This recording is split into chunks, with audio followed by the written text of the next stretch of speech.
right. Great. So good morning or afternoon, everybody.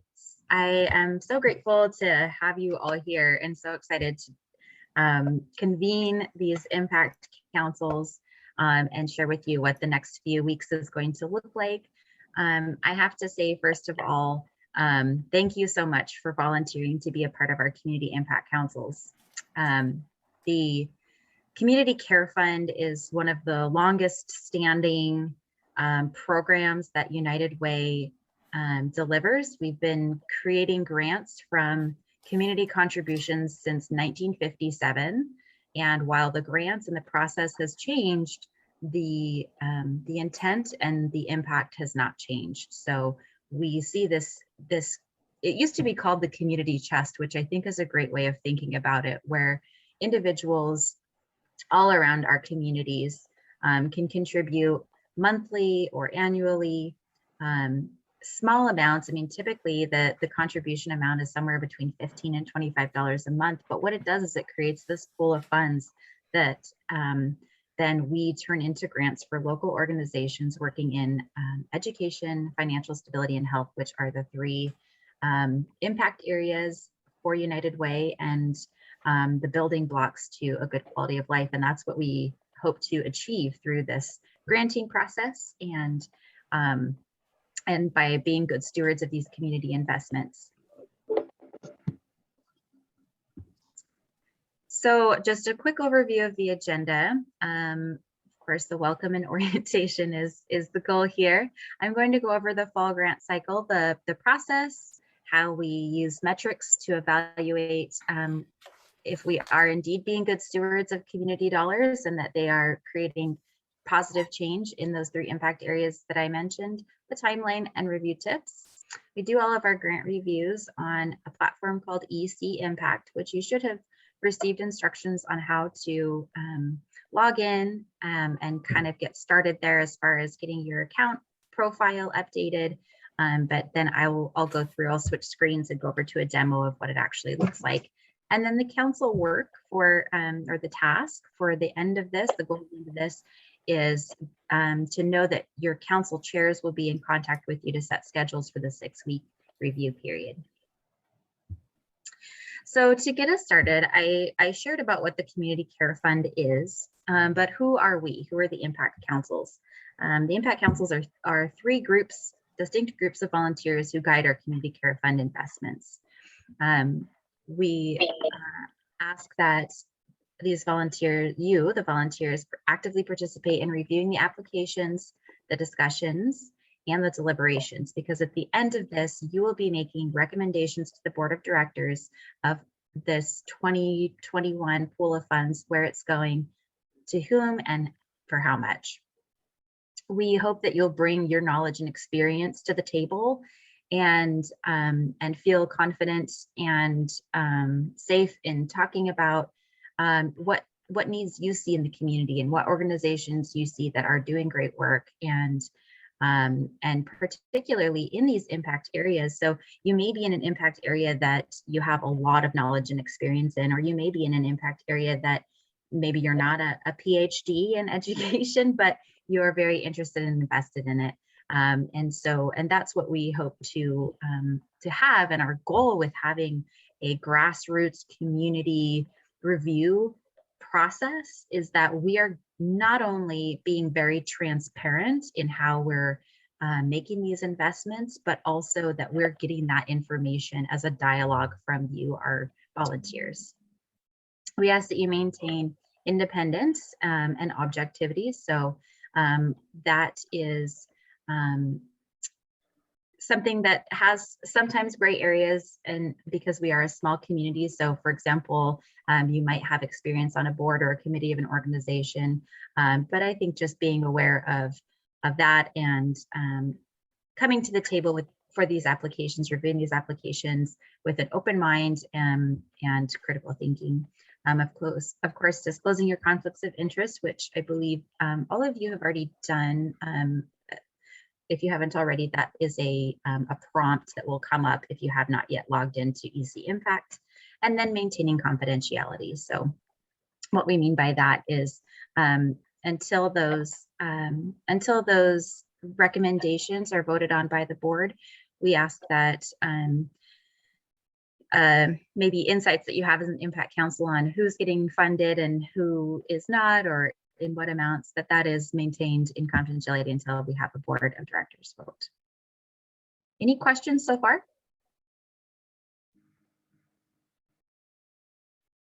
So I'll pause throughout, and you're welcome to either put your questions in the chat, or at a question pause like this, just go ahead and speak up. Even though I can't see you because I've shrunk my window, I'll hear you. So the council process begins really October 1st, and I'll have a couple of places where you can find the timeline in case you forget. But essentially this process goes from October 1st to November 30th. The first step that you'll do is you'll read through, read through each application, make notes, and then go back with your evaluation scorecard, which is embedded on each of the applications that you'll apply, which you'll see in a minute. Making notes and submitting questions if you need. There's also on the e-CImpact platform a place where you can submit questions directly to me, and then I will pass them on to the person who submitted the grant to clarify anything that's not clear, or any follow-up questions that you have while you're doing that evaluation, that initial evaluation. And that really helps us get a really great dialogue going with that organization too, because we have character limits on the application, and sometimes things aren't immediately apparent of how, for example, the program's going to benefit a certain population, or what the collaborations look like. So those, again, will become more clear when I demo the site. But once you do that, so you'll go through, you'll complete the assigned applications, and then we have a finance review that's done by our Board of Directors Finance Committee. They take the program, a brief program description, the program budget, and then the 990 or other financial documentation of the total organization that's provided by the applicant. And they review, looking for fiscal responsibility. They look for any red flags. There's a few different things that our committees use, like a checklist to what to look for in a 990. And sometimes that produces additional questions, which then we can pose back to the applicant. And then for site visits, again, I'll show you a resource that we have up there, but the third step is conducting site visits with these organizations that we hope to see move on to funding. And it also gives, it's a really important part of the process that I've learned over the 6 years that I've been here, which is really getting a dynamic look at what the program or organization really looks like and feels like. For this round, as we did with the last year, we really encourage you to think about the safety of yourself and the organization and any clients that might be there. We were successfully able to do all of our site visits virtually last year. And so we'll touch on that a little bit later too, but I really want to urge caution because we are still in the middle of a pandemic. So here's your first look or second look, another look at the fall 2021 schedule. So again, I mentioned that we've got applications going from, the application review going from October 18th to, October 1st to October 18th. It passes to the finance review, and then from October 21st to November 30th is when we will do those site visits. You'll come together again as a group and make deliberations based on the site visits and all the other evidence that you've collected prior to this time, and make your final recommendations as a council, and then you'll deliver those to April and I, and we will present those recommendations to the Board of Directors.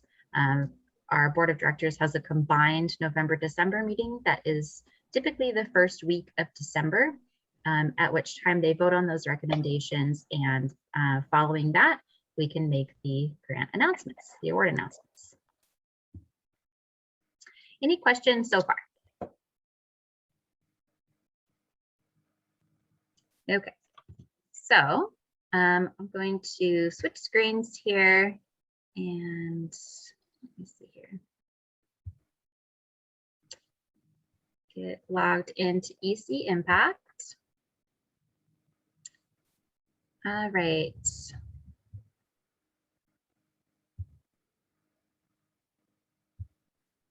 So when you log into e-CImpact, this is what your volunteer homepage will look like. You will either have your evaluation right here on this bar, or over on the left side is the navigation tree. And you want to make sure that you are looking for fiscal year 22 community care fund. That's what we're currently reviewing. So you'll click on that. And on your end, so because this is a demonstration, I just have one, but for the each council, you'll have anywhere from 4 to 10 or so, and they'll all be listed here in a list. So to actually review, you will just click on this one to get started. And this is going to open up the application that you are meant to look at. So up here on the right top is where you can view and ask questions. So if you click on that, you put in the subject, you put in your question, you save my work, and that sends the question to me, which I then pass on to the applicant, and then pass the answer back to you or your council. Up just below that in the right-hand corner are the supporting documents that the applicant will have submitted. So again, these are test documents, but this is basically what they'll look like. The IRS letter of determination. If it's a health district or a school, they'll have some other type of tax status declaration. With those, they typically contact me first to ensure that what they're sending in meets the criteria. And so if it's up there, it probably means that it's been approved. Same thing with the 990. And then the anti-discrimination statement adopted by the board of directors. So you'll want to just take a look at that, make sure that they're there, because there is a question later to check off that they've submitted those. Okay, so my suggestion for you when you get your application opened is to do an initial read through. So these are all going to look the same as far as how they're laid out. It's a standard application. So you'll have, this will be a lot more populated. You'll have the mission statement, the overview and focus, board composition. This is an acknowledgement. So we ask all of our funded partners and potentially funded partners to acknowledge United Way's diversity, equity, and inclusion commitment, which means simply at this point, they acknowledge it.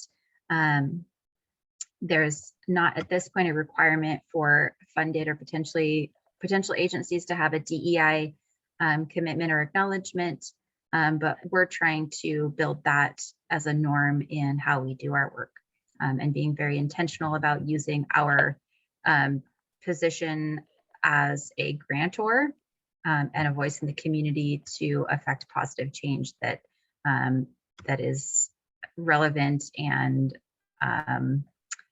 much more intentional than simply federally protected classes. So like I said, go ahead and read through the application to get a first sense of the program. We've got the goals, evidence-based practices. One note here on the evidence-based practices, you may have a range of evidence there that the applicant is describing. It could be something very data-driven, or maybe like research that they've pulled on. It could also be, the evidence could be like qualitative information from the client population, and that is also evidence-based. It doesn't have to necessarily be peer-reviewed documentation, again, because we're trying to work in a space that maybe data collection or data research is sort of what am I trying to say here? I guess just that like qualitative, like client feedback constitutes evidence for what's working and what's not. Okay, so the data collection method, as long as it makes sense, how the program is addressing the need, population served, how they're going to implement. This asks here, this diversity, equity, inclusion asks if the applicant organization has a statement, and if they but I thought I'd call you, I'd let you know. So could everybody just make sure that they're on mute? So if they have a DEI statement, if they'd be willing to share it with United Way, or if no, if they'd be interested in learning more about what we're doing, and then to describe population disparities, if any, that they're addressing. The next section is client characteristics. So these are calculated tables where they're going to put in their unduplicated target for individuals served mid-year and then year end, and then that's broken down into age, ethnicity, and as economic categories, and then counties served. Every applicant has to select at least one outcome measure and one quantity measure achieving.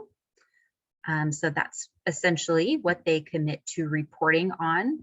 I will talk a little bit more about our metrics in a little bit, but we have we've developed and implemented a limited set of indicators that we use to measure and proactively convey the community impact investments. So we know for sure that whatever quantity measure an organization selects does not encompass all of what they do, but for our purposes and for being able to report to our community and our donors, a rate of change, for example, essentially are the dollars that the community is investing in us going somewhere and doing something. What is it actually doing? We have this limited set of indicators that we ask all applicants to select at least one that they can report on, and that gives us end data of effectivity of the investments.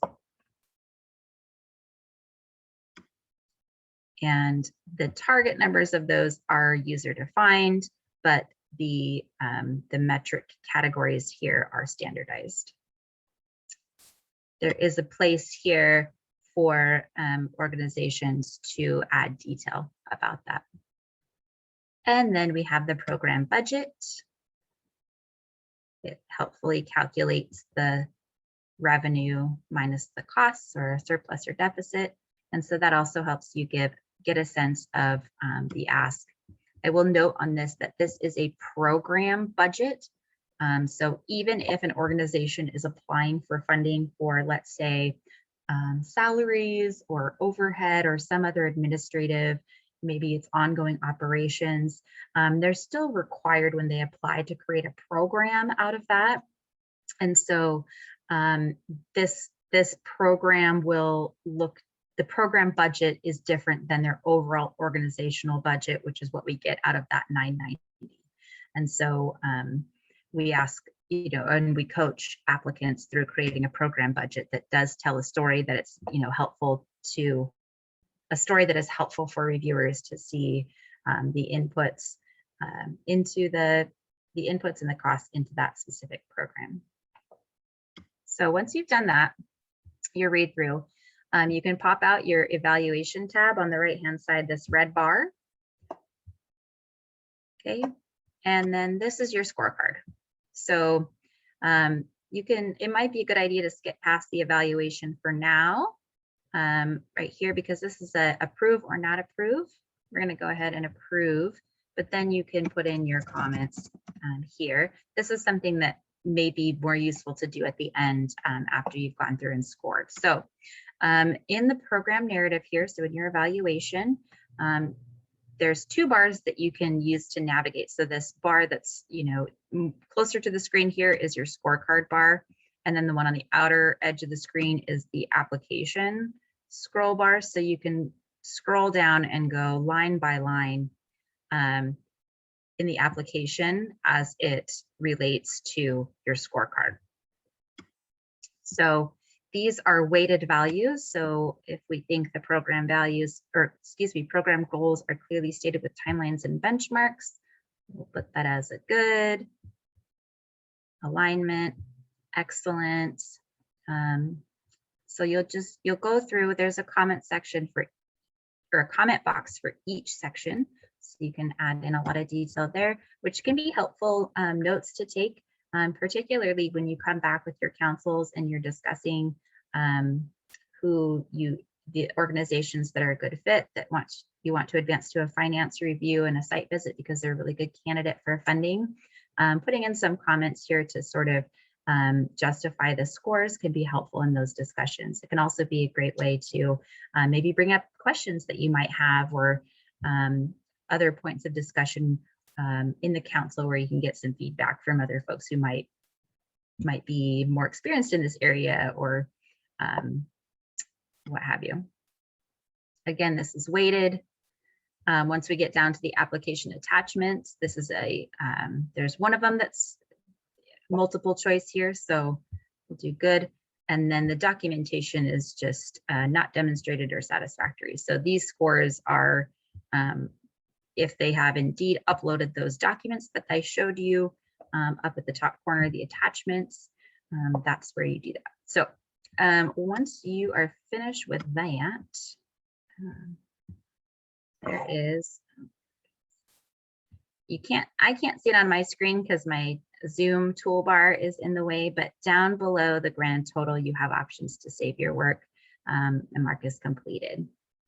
Once you mark it as completed, you can't go back and change it unless you get in contact with me, but you can save and return at any time.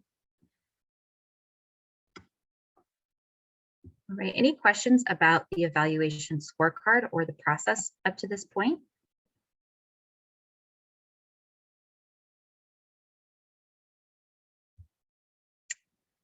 Okay. So now we're going to go back to our homepage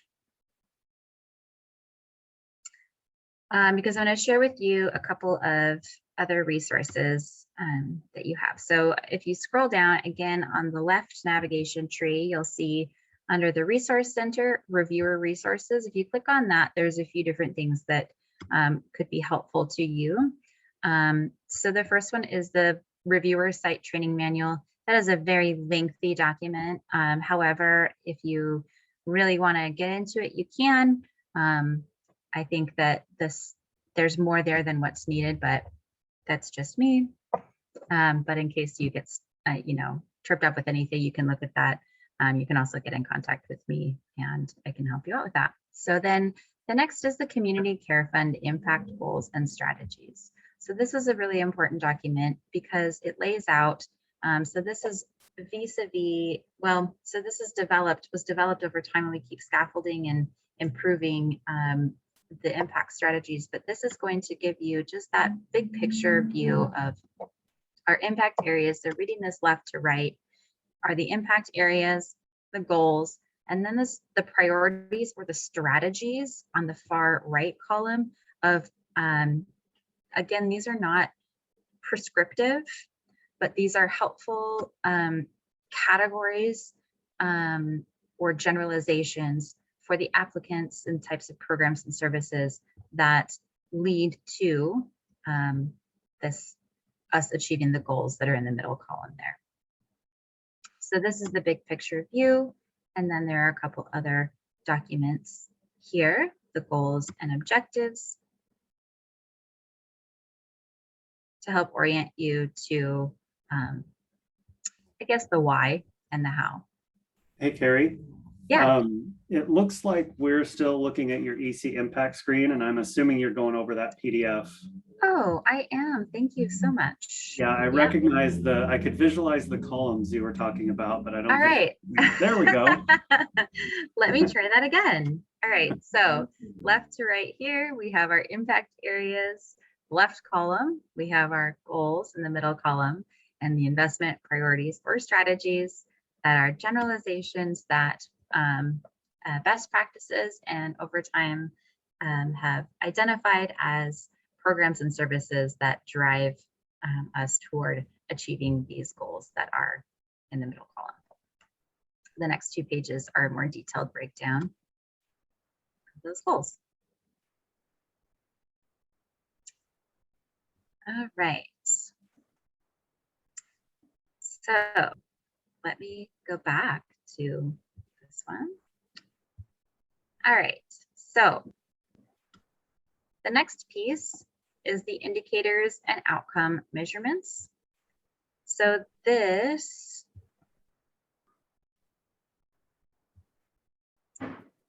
is the results framework. So this is what I was referring to with this limited set of indicators. You can read a little bit here about the justification or explanation for why we do that.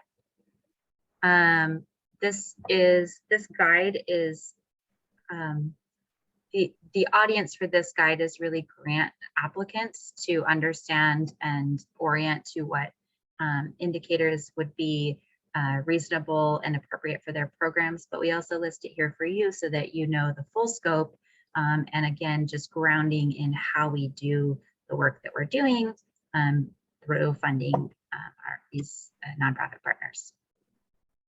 There's 3 categories, or there's 3 sets of information in each category here. The indicator, so this is your quantity measure. You have an outcome, which is your percent achieving out of that quantity measure. And then we have the population indicators, which we use to identify baseline data and against which we measure some of these other indicators and outcomes. So a couple of years ago, we broke our education impact area into childhood success or school readiness and youth success. And so at your leisure, if you want to read through these, again, each organization needs to select at least 1 indicator and 1 outcome that they can, with integrity, report on. So we have youth success here, financial stability, and health. Any questions on the indicators?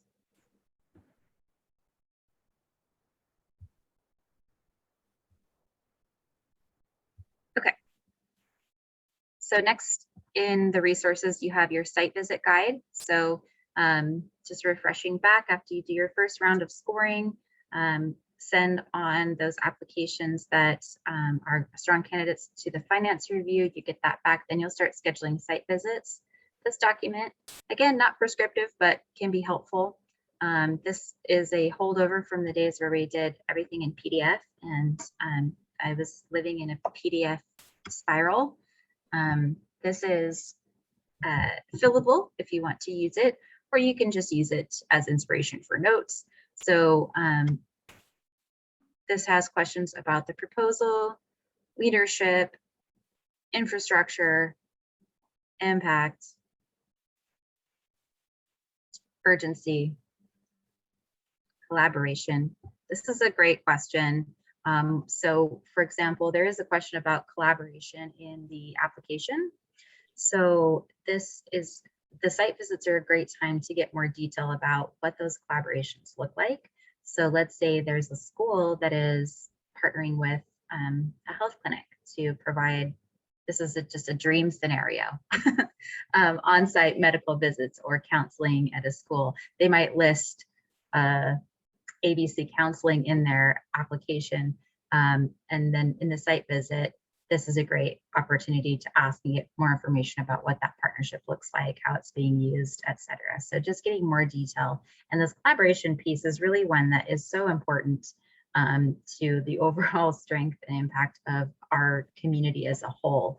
And I would encourage you to consider and weigh appropriately those organizations that are really demonstrating collaboration and complementary programs and services rather than duplicative services in the community. So there's yeah, fillable questions there if you want to use this to make notes, or you can simply use it as prompts.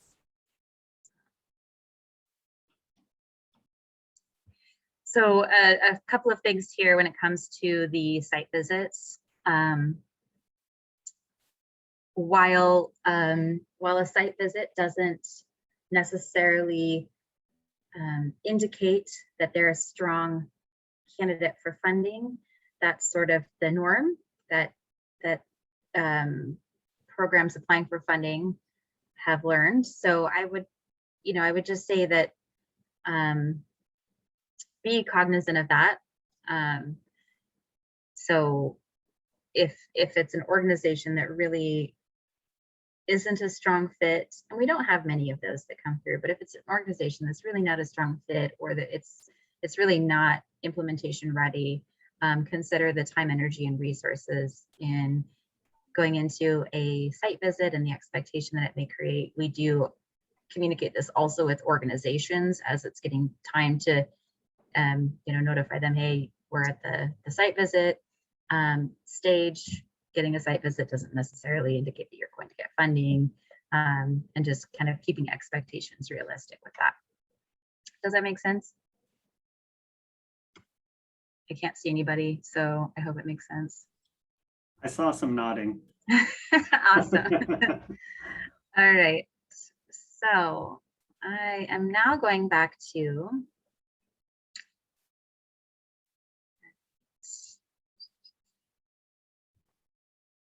what I hope will be. All right. Can you guys see the e-CImpact page again? Yes. Okay. All right. So this last one, this is going to take a little bit of explanation here. So the CPG LRF Indicator Alignment. So when it comes to allocating dollars amongst each impact area, we do that in a couple different ways. So what I mean by that is, for the total pool of funding that we have available to all 30 councils this year, that amount this year is $250,000. $150,000 of that is an injection of funding from a community programs grant, or CPG, that we receive from Health and Welfare. And that has pretty specific parameters. So those parameters are that it needs to fund programs and services that are working with youth age 5 to 13 and providing educational supports, behavioral supports, and reducing learning loss. Those dollars cannot be used for school time activities, or another way of putting that is this money came from ARPA, the American Rescue Plan, and the Department of Education also received ARPA funding, and so funds can't go to a school that would otherwise be reasonably expected to use their own ARPA funding for that. Are you okay?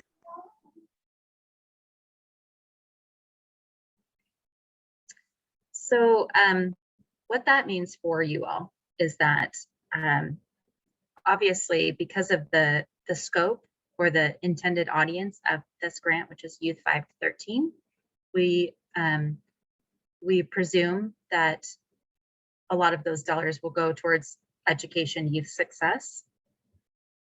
However, that doesn't necessarily, that's not comprehensive. There may be programs, for example, in health, in our health impact area, that would align with it.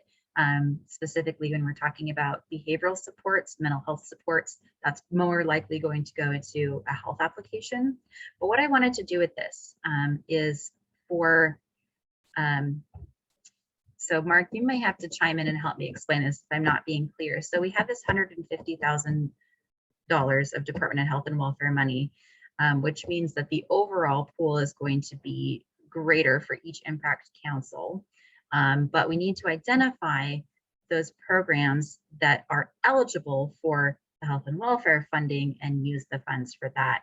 Whereas the other chunk of funds that comes from our campaign contributions is more flexible. Did I articulate that properly, Mark?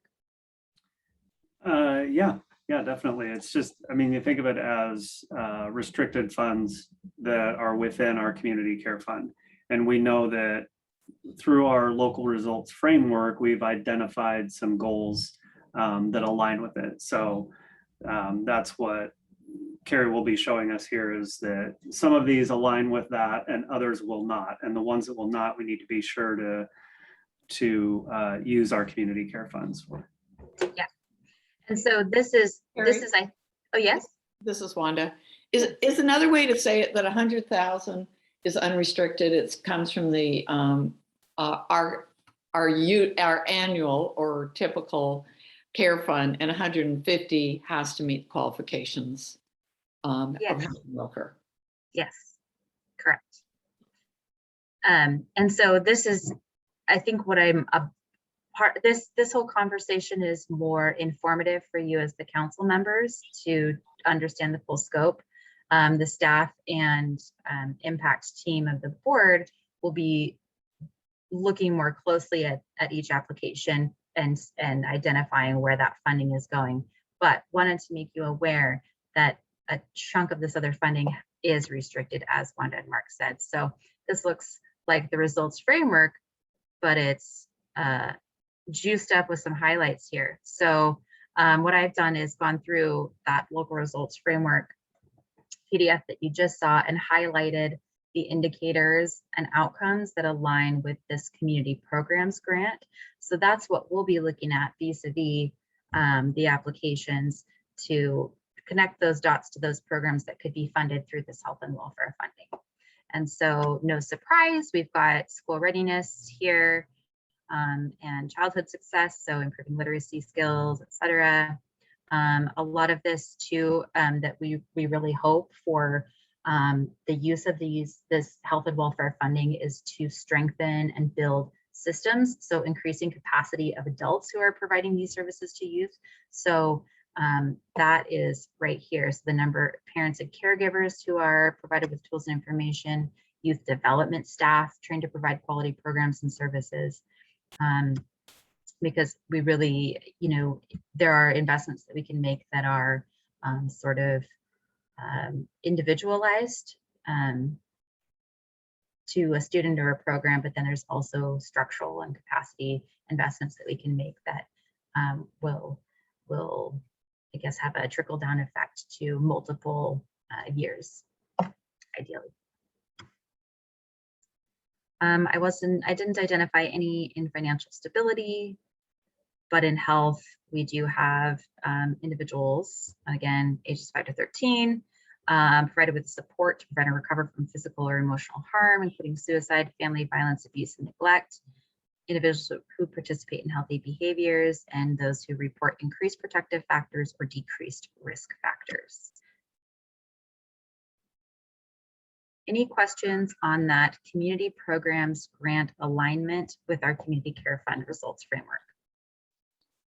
So Carrie, how are our potential grant submitters going to get this information?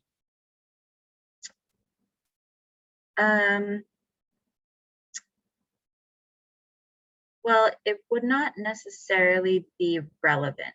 So if they're applying and they're a strong fit or a good candidate for funding, it would be more on us to see, oh, let's say like a youth center. They're just applying as, on their end to this pool of funds. On our end, we would be able to see, oh, their outcome is out of school time, tutoring, mentoring, etc. for youth. This program could be funded through the health and welfare dollars. But if you can scroll back down to those, there's some specific information we're going to need, if I'm not mistaken. So let's just stop at that first one. Okay. Number of kids receiving literacy support, number of early childhood. How will they know to enter that data? Or we go back afterwards and ask for this data if we think they qualify for that, the health and welfare grant? So they would have Usually- already, oh, go ahead, Mark. I was just going to say, when they're applying, they are looking to meet the goals and provide outcomes based on the results framework that we've set up. So just the overall goals. The separation of the Department of Health and Welfare grant is irrelevant in this round of applications. We will likely do another round of grant funding that is outside of the Community Care Fund grant process, which will only be those indicators that are DHW qualifying. So right now, anybody that's applying through the Community Care Fund, they don't really need to know where the funds are coming from. Okay. I hope that answered correctly. So there's going to be a second round of grants specifically to the Department of Health and Welfare. Yes. And that would be a sum of money less what might be given through the, if we choose to use some through the Community Care Fund. Yeah, this will be after all of this $250,000 has been awarded. It'll be another pool of funding. And I would add too, so, I mean, to loop back to the role of volunteers here, keeping that in mind, I know you all are connected to program services organizations. And so as you're reviewing and informing you about this community programs grant opportunity, you may have ideas for who would be a good fit for this in that next round, that CPG specific program that you could help refer to us. And so an example of that is I attended a meeting, a Sandpoint Community Envision Resource Center meeting that was focused on youth programs. And I learned about Kinixu Land Trust, which I would not have expected would have youth programs, but they do have a really great like hiking, nature camp program that I hadn't known about. And so I reached out directly to them and said, hey, you know, you might not have thought to apply to our organization, but we have this framework or, you know, this grant that can help fund programs like this. So we really encourage you to apply. And so I think that's a way too that organizations are getting this information is just direct outreach. Okay, any questions about the e-CImpact site, the scorecard, the resources? Carrie? Yes. The information that you just covered from that, all those little abbreviations, the CPG, do we have access to go back and look at this information you showed to read through it more clearly again after this program today? Yeah, so on your volunteer site is going to look exactly like this. Okay. And if you look on the left side navigation tree, you've got your name here, your evaluations that you're assigned, and then the resource center. Click on reviewer resources, and that's where all these are housed. Okay. And so that's on this site that we sign into as a volunteer. It's not the United Way site, but it's this specific grant site. Correct. Yep. Okay. And I'm always available to answer more questions as well. And two, if you haven't yet, going to our website, uwnorthidaho.org, and clicking on the menu item at the top of the page that says Community Care Fund. That's our outward facing description of the grant and how to apply and things like that. So there's other good information there too to help orient to the process. And it's also a great place to direct people if they are looking to apply for a grant. Okay, so we talked about the impact goals. One note here is that they are locally driven. So we've had impact councils for over a decade, and we've always had community reviewers, but just in the last decade or so, it's impact councils that have developed these goals and objectives, and we haven't we didn't scratch those when we implemented the local results framework. We built on what had already been done and already established by this group of reviewers. And they are locally driven, but globally aligned. So the local results framework is part of the United Way worldwide goal as well to measure and proactively communicate the impact of these local investments. The global ones, they don't look identical to ours because we really wanted to make the framework specific to our community and reflect the things that were important to our reviewers and to our community. I guess the needs identified by our reviewers in our community. So I mentioned as well our diversity, equity, and inclusion commitment, and I wanted to just lift this up again as a really important consideration for the review of our applications. We certainly want to weigh strongly organizations that are led or working with minority populations or other groups that have been historically excluded from whether it's community development, education, employment, and recognizing that because we hold resources in the form of grants, that we have power, and we want to use that power to dismantle systems of oppression and to fund and engage and provide opportunities for minority populations and others who have been disenfranchised to lead programs and services that are appropriate and right for them. I think Hey, it Carrie, also. can you hear me? Yeah, hey Jeff. Oh, geez, took a miracle to unmute my mic.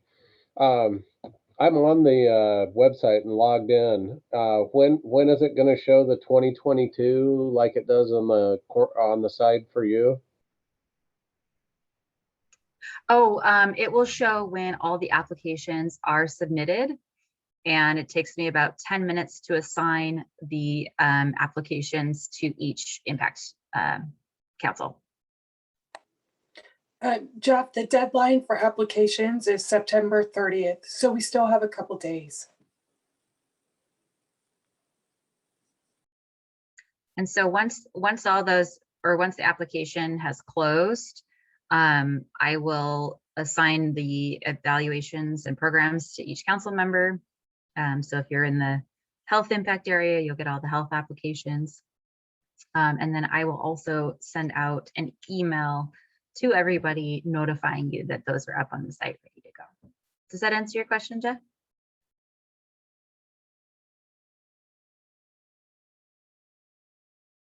I hope so. Yes, thank you. Okay, all right, great. Okay.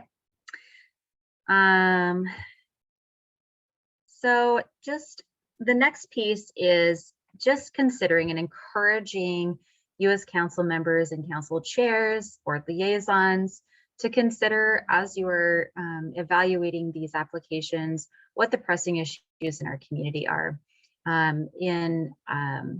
In June, we held our first orientation for council members, which we did record, and we had some experts in each area visit with us about the pressing issues in health, education, and financial stability. I will make that recording available to everyone here. So if you are curious about what the experts have to say on the state of health in North Idaho, et cetera, you can view that. I encourage you to take a look at the ALICE report, which is asset limited, income constrained, employed. This is a data set that we use so much because it really gives a new way of defining and understanding the true financial struggle in our local communities. And there's a ton of data and data layers that you can find on the website. So United for Alice is the website, or unitedwayofnorthidaho.org/Alice. There's a lot of places to find it, but you can look at Idaho specific data, and then you can look at North Idaho specific data, and that can really help us. And we encourage our applicants to use that data as well. to maybe set parameters for their programs. And I think for council members, understanding kind of maybe some context of what the short and long-term impacts are, both to individual households and to the whole community, of 41% of our population living in financial instability, and the difficult choices that these households have to make when there's just simply not enough income to meet needs. So for example, having to choose between paying rent or childcare, what the impacts of that are. Which leads me, I guess, to this next one, which is housing instability. I don't think anybody could deny, and I think we're all quite aware that the cost of housing is far outpacing what most residents can afford, and that has a lot of impacts and consequences as well. So if there are program or organizations that are proposing some housing solution and have the evidence to back it up, that would be something very much of interest. Of course, the impacts of COVID, so income disruptions, school closures, business closures, health and illness, everything is impacted by COVID at this point. And so definitely considering how organizations are addressing that. Barriers to work as well. Mental health is a big focus and continues to be. I think mental health has always been on our health impact area radar of supporting and promoting mental health services, behavioral supports, and that is, that's not necessarily only counseling, right? It's a plethora of holistic supports that really kind of all work together to ensure that children and adults in our community can achieve mental well-being. Childcare and early education is a priority for United Way of North Idaho. And again, so there's, opportunities that we see to invest in, partner, scaffold, those are of interest as well. And then any others, these are the things that I listed as things that are always popping up in my work and the conversations and collaborations that we have. But we certainly don't have 360 vision. And so again, as council members with your unique experience and background and from where you come from, physically and metaphorically, adding to that conversation about the pressing needs and obstacles to a good quality of life that you see is important to this conversation as a whole and to the investments that we make.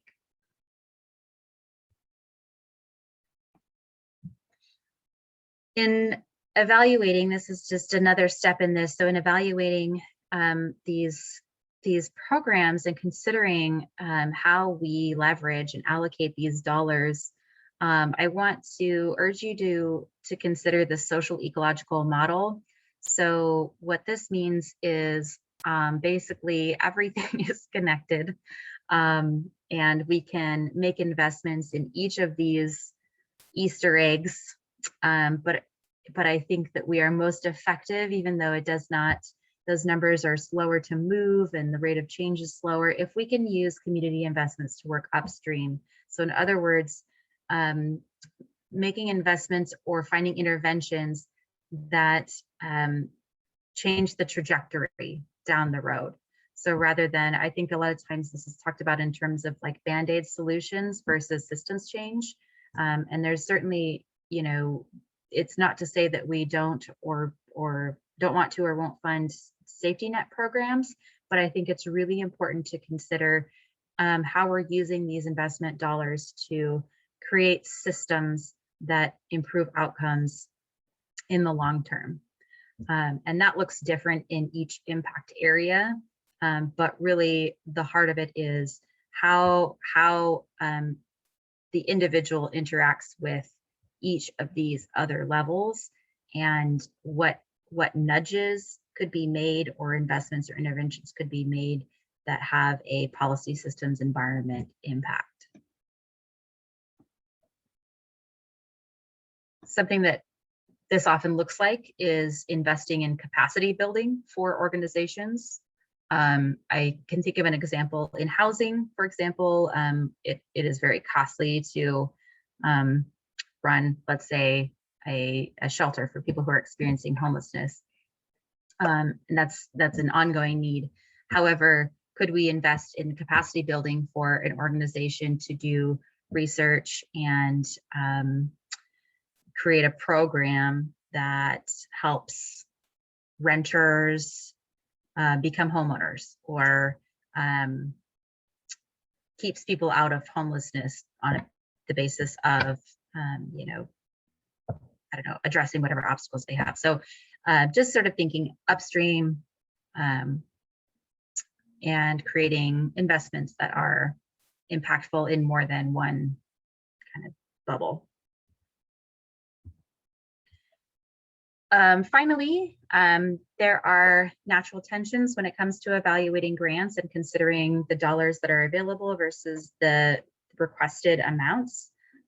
Typically, we see grant requests are 50 to 70% more than the dollars we have to allocate. And so you have to make some difficult decisions as a council. And these are just some bullet points to prompt critical thinking in that area. So does the council want to create more small grants versus fewer large grants? Depth of impact on a few versus breadth of impact on many. This kind of harkens back to that social ecological model. Small versus large project impact, small versus large organizational impact, supporting salaries and operating expenses, capacity building. And then another thing just to think about is when you look at their organizational budget and their program budget, they may not have, it may not appear to have a deficit or a, you know, just a black and white numbers deficit. However, it is important to consider that many organizations have restricted funds. And one that comes to mind for me is Safe Passage, just the Domestic Violence and Sexual Assault Center.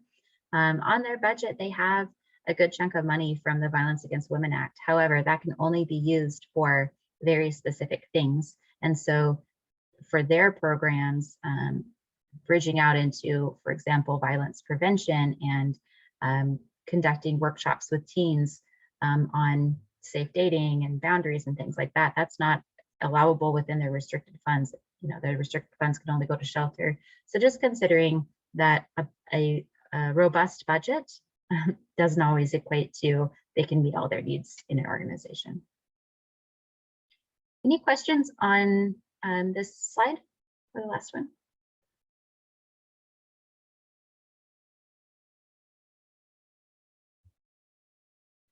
Okay, so talking next steps now. I will, so most of you have already been either selected or been put into an impact council. New members, I know you haven't yet, and I'll be reaching out to you individually to connect and identify which impact area you'll be serving in. I will then share that member list with the council chairs who will get in touch with you. So just to identify, Wanda Quinn, who is on the call, is the chair for the Education Council. Sherry Dickinson, who is en route from the Tri-Cities and not able to join us today. She is with GISA Credit Union. She is the Financial Stability Chair. And we are currently experiencing a vacancy in the Health Impact Chair. So myself and our board Green Impact Board Chair, April Fortier, and I will be co-chairing the Health Council. So we'll be assisting in the coordination of all that. So what you can expect from your council chairs is they will reach out and coordinate a schedule for round one post-scoring discussion. So after you do complete your scorecards prior to October 18th, you will have a meeting together where you share your scores, have discussion about which organizations are going to be moving on to a finance review and a site visit. And then you will also, at that time, a good idea would be to start thinking about scheduling site visits. It's good to give at least a week lead time to the organization so they can plan accordingly. anywhere from 3 to 5 council members on each site visit is plenty. More than that tends to just kind of clutter either the physical space or the virtual space. And it may also not be just efficient in terms of time. So as councils, you will need to be paying attention to your emails, or however it is that the council chair will be getting in contact. I imagine it's email. I don't know anybody that uses snail mail anymore. And so be aware, be attentive to that. And then you have a good month or so to do those site visits. And so prior to the November 30th deadline, a meeting will need to happen with the councils to make your final deliberations and bring back the information that the different council members gained from the site visits. And then at that time, you'll make your final funding recommendations. An easy way to do this is just a spreadsheet where you list the program, the amount that they're requesting, and the amount that you recommend. And those go back to the chairs, that goes back to us, the CI team, and then we take it to the board.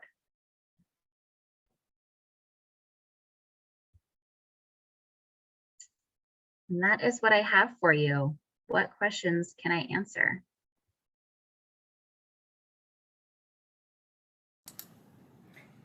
Carrie? Yeah. This is Gail. My question is with regards to the 990 form in the application. Mm-hmm. In the past, that information was reviewed by a CPA rather than one of ourselves as volunteers because of the matter involved. How much attention do we need to give to the 990, or is it being reviewed by somebody in a financial position? Yeah, good question, Gail. So on your end, all you need to do is confirm that they have actually uploaded a real 990 in those attachments. So I will actually just pull up my got a new screen share here.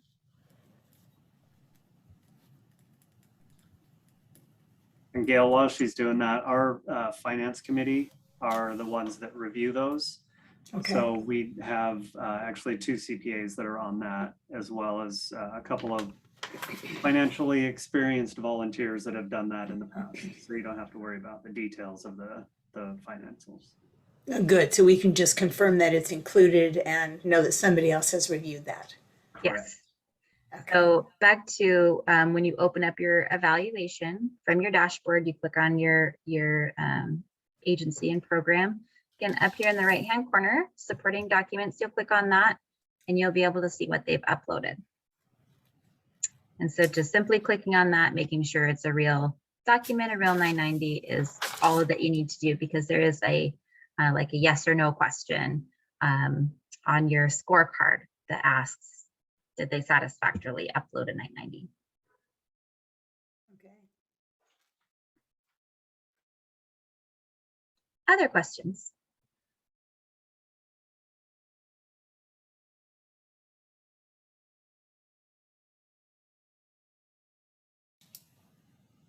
Okay, Carrie? Yep.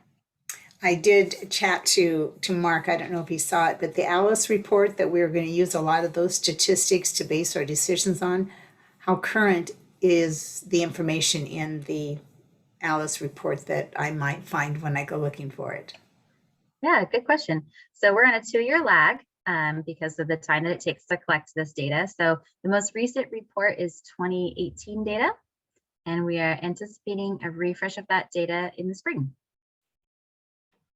Okay, not what I wanted to hear, because housing and COVID both won't even be included in that. Yeah, That's and true. I did reply on the Alice website. There is updated information on how COVID has impacted the Alice population, but we are certainly, you know, it's near impossible to keep up with how housing has affected, especially since it varies from community to community. So we rely on, you know, the Department of Labor and others that are watching those specific things for more specific. But the Alice report really helps us understand the community. Okay, thank you. Yep. Carrie, do you still have our recording from our first orientation? In the spring? Yes. Yes, I do. Gail, that had some great information about our housing in there and also health. So maybe Carrie, could you send that out in case she wants to listen to it? That may be helpful. Yeah, what I'll do is I will create a Teams channel, Microsoft Teams, that everybody has access to. And I'll upload those videos into that Teams channel so that you can watch that recording and this one whenever you want. And yeah, so we heard from Panhandle Health District, we heard from the Department of Labor, and that really brought home a lot of that current impacts and data on COVID, as far as how COVID is affecting our communities. That would probably be a good layer of more current information to help you with that. Good question.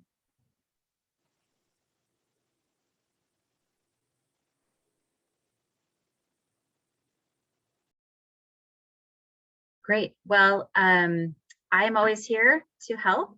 I say always, but I will be out of town Monday and Tuesday next week, so don't contact me then. But otherwise, I am here to help. April is here to help.